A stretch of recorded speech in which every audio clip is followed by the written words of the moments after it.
Hello everyone, আসসালামু আলাইকুম। আজকে আমি আপনাদের সাথে শেয়ার করব খুব সহজেই 2 মিনিটে কিভাবে প্লাজো কাটিং করা যায়।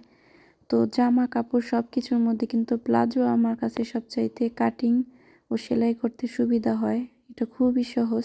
তো আজকে আপনাদের সহজ নিয়মে শেখাবো। তো এই যে প্রথমে একটা কাপড়কে আমি 4 ভাঁজ দিয়ে নিয়েছি। প্রথমে একটা ভাঁজ মাঝখান দিয়ে, তারপরে আরেকটা ভাঁজ দিছি এক সাইড থেকে। তো এই যে আমি প্রথমে 2 ইঞ্চি এক্সট্রা রাবারের জন্য নিয়ে নিয়েছি এখানে। তো লম্বার মাপটা পরে দেখাই। তো এখানে 15 ইঞ্চি কোমরের জন্য একটা দাগ দিলাম, 14.5 দাগ দিয়েছিলাম।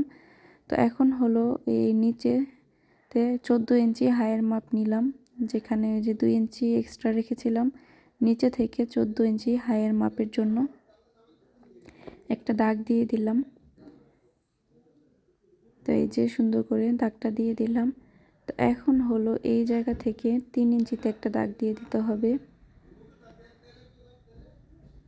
তো 3 ইঞ্চিতে দাগ দিয়ে এভাবে একটু রাউন্ড শেপ করে দিলাম। তো এখন হলো লম্বার মাপটা নিব।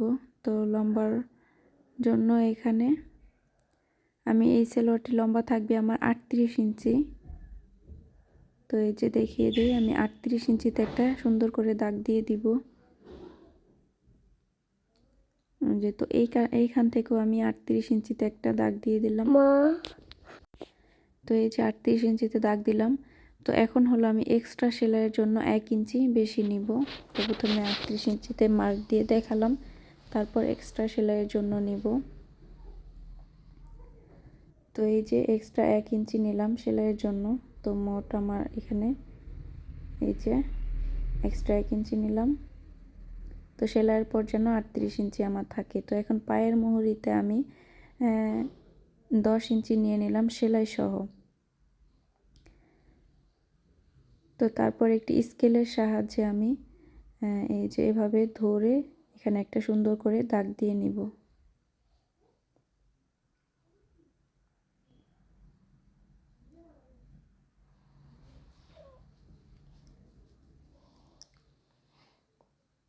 তো এই যে সুন্দর করে দাগ দিয়ে নিলাম। তো এখন হলো আমি কাটিং করব। আমার আর্ট করা কিন্তু শেষ। তো এখন আমি সুন্দর করে কাপড়টা কাটিং করে নিব। তো এই যে এখন কাটিং করে নিচ্ছি সুন্দরভাবে। তো প্লাজো কাটিং করা এত সহজ। তো আগে যখন পারতাম না অনেক কঠিন মনে হতো, কিন্তু এটা খুবই সহজ। প্লাজো আসলে অনেক সহজ। তো এই যে কোমরের দিকে এখন এটা কিন্তু বন্ধ সাইড আছে। তো এখানে আমি এই যে সুন্দর করে কেটে নিচ্ছি, খুলে দিচ্ছি এখান থেকে, এই মাথাটা থেকে।